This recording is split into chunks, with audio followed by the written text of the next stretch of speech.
All right, Field, we got one more. What are you bringing to us? My fantasy sharks.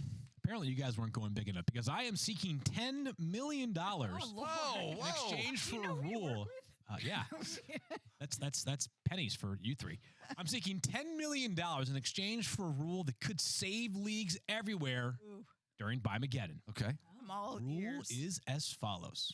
Each manager in your league has one, and I say one opportunity during the season to declare a player on a bye as active for that week, with the score the manager receives being equivalent to that player's season-long average up to that point.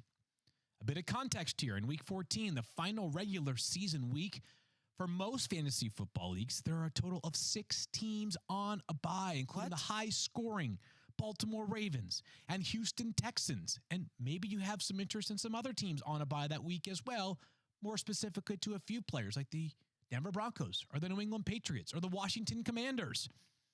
There might be a team in that league that is scratching and clawing for a final playoff spot and does not have a star player available because of the NFL's egregious error. Yeah. You have 6 teams on a bye in Week 14. There is strategy involved. Do you play your chip early in the season? Do you wait until your final opportunity to do so? Do you eschew the rule entirely and just win because you are that good?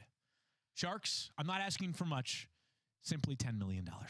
Do you guys all understand the concept here, though, by the way? Oh, No, it's too highbrow, Field. Can you explain it again?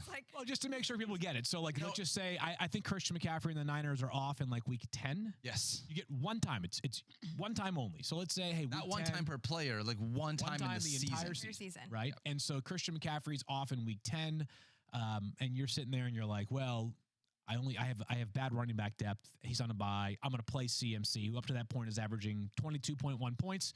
You get that in your lineup. It happens right away. It's their average at the point at which you use them. Correct. So if they go off in the latter part of the season, you've already used it. Yeah. And the thing is that, like, it might be easy to say, hey, just use your best player when that best player is on a bye.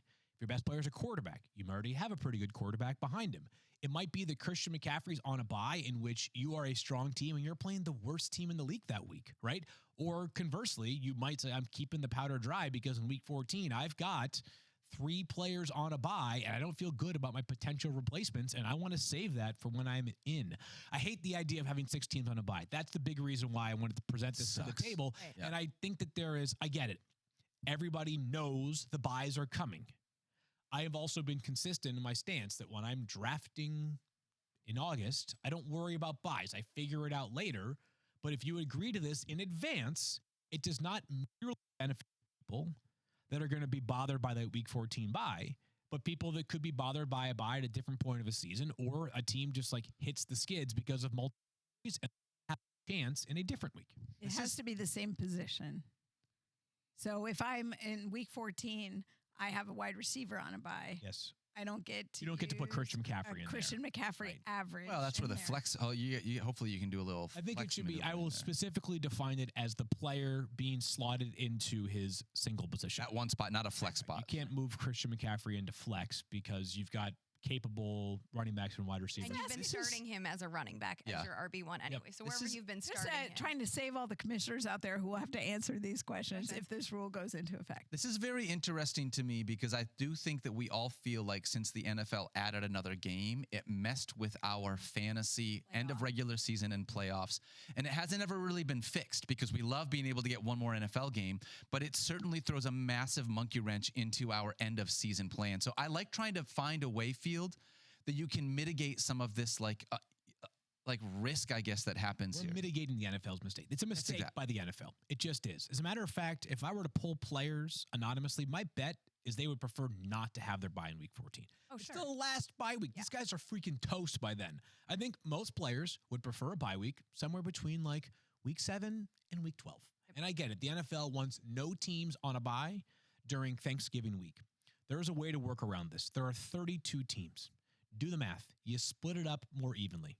You do, whether it's 5 weeks with 6 teams on a bye plus, or whatever it would be, right? Like 5 teams with 6 on a bye, and then I can't do the math out loud, but you guys get the point.